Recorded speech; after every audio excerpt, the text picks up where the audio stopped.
Hi, I'm Tanvi, an architect and a subject matter expert at PropSoch.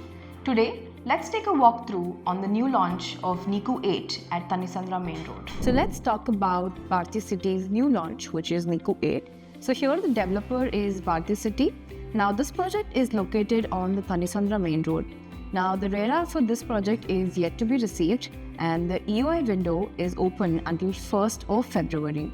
Now this project is spread across a land area of around 11.37 acres with a total units of 1000 units, with phase 1 having 500 units and the next phase having the other 500 units. Now the typologies ranges from 1 BHK, 1.5 BHK, 2 BHKs, 2.5 BHKs, 3 BHKs, loft and a 4 BHK as well. Now let's talk about the developer pedigree. Now we all have heard about Bharti City as a developer. They're a township developer known for the large-scale, well-planned communities with strong design and livability focus. Their residential unit is known as Niku Homes. They've so far completed 3 projects, namely Niku 1, 2, 3 and 4, whereas Niku Homes 5, 6 and 7 are under construction.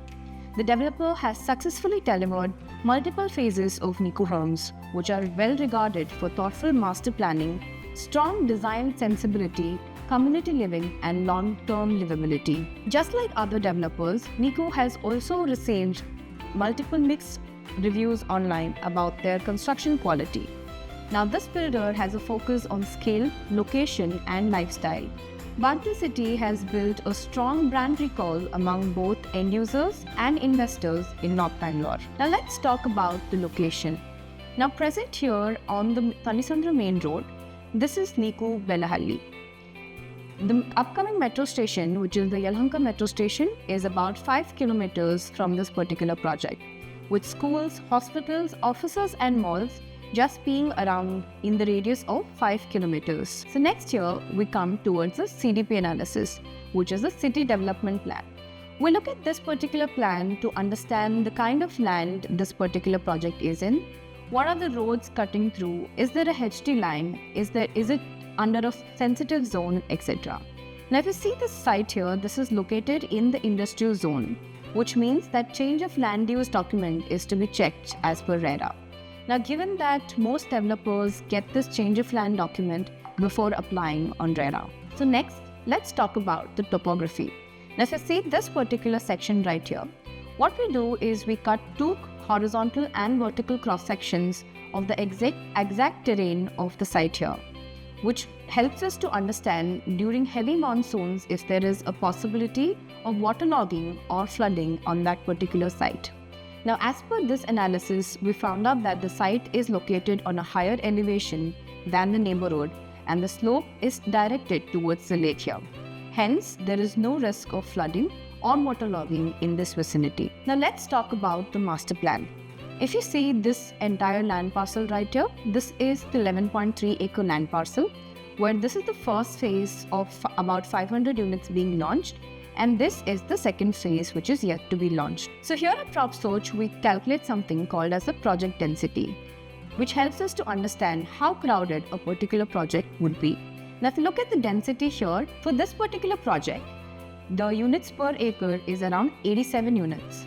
Which means that the average of this micro market is around 81 units per acre. Now this helps us to understand that when we compare this project to the micro markets in and around, it is slightly on the higher end in terms of density. The phase 1 contains tower D, E and F, which is G plus 16 floors, and phase 2 has ground plus 24 floors, with the configurations ranging from a 1 BHK up until a loft unit. Now, if you're talking about the unit plans here, the unit plans of Niku 8 is very similar to that we've seen in Niku 6 and Niku 7.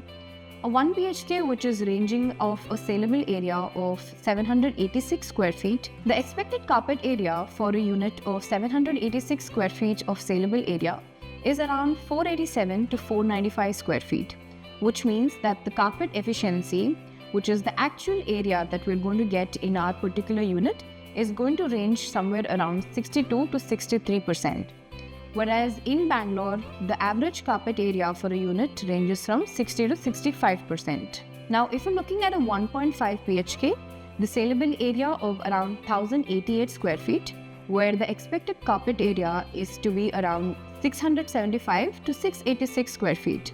And the carpet efficiency is also expected to be around 62 to 63%. Now if you look at a 2 BHK here with a saleable area of 1165 square feet, and the expected carpet area is to be between 722 to 734 square feet, where the carpet efficiency is expected around 62 to 63% again. One particular thing that we've noticed about Niku homes and their floor plans are that each unit comes with a balcony, and the rest of the bedrooms do not have balconies, but they do have something called as a bay window. Now, bay windows are large extended windows where you can have seatings and look out the window. The next configuration here is the 2.5 BHK with saleable area of 1371 square feet, and the expected carpet area is around 850 square feet to 864 square feet. The 3 BHKs come with a saleable area of 1730 square feet, where the expected carpet area is around 1073 to 1090 square feet. Next we have the 3.5 BHK, which has a saleable area of 2006 square feet. The expected carpet area is around 1244 to 1264 square feet, and the carpet efficiency is in the range of 62 to 63%. Now this is the 4 BHK with a saleable area of 2506 square feet, and the expected carpet area is around 1500 to 1579 square feet. Now these are the loft unit, which has a lower and an upper floor, and the saleable area for this particular unit is around 2132 square feet, and the expected carpet area is around 1322 to 1343 square feet, and the carpet area efficiency remains in a similar range of 62 to 63%. So here we're going to talk about the most important detail, the pricing details. We've listed down the unit type, the saleable area, carpet area, and the price range. Please note that the price ranges do not include the FRC, which is the floor rise charge, PLC, which is the premium location charge, car park, clubhouse, and other extra charges. So 1 BHK is in the range of 98 lakhs and above. 1.5 BHK is in the range of 1.3 CR and above. A 2 BHK is in the range of 1.46 CR and above. And 2.5 BHK starts from 1.71 CR, 3 BHK starts from 2.16 CR, a 3.5 BHK starts from 2.51 CR, and a 4th BHK starts from 3 CR. And the loft unit here is in the price range of 2.67 CR to 3 CR. The project is being launched at a price per square feet of 12,500 rupees. Where the average market price is around 10,800 rupees. Now let's compare Niku 8 to the rest of the projects on the same road. Now if you look at the map here, this is where Niku 8 is. Right next door is Ranka Ankura.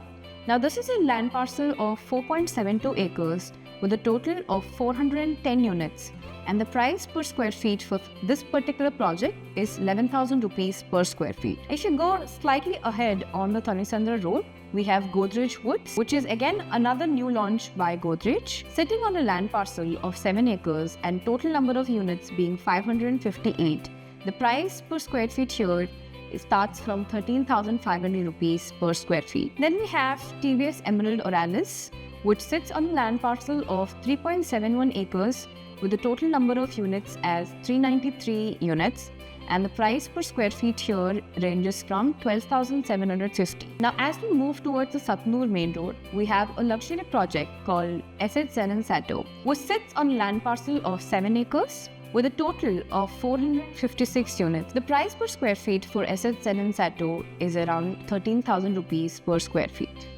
If you compare all of these projects to Niku 8, then we can say that this project is priced at a very competitive pricing for the vicinity. Now let's talk about if this project is a good bet for you or not. If you're an investor looking for an attractive entry price with a long payment plan and a great rentability and resaleability in this micro market, then this is definitely a great bet for you.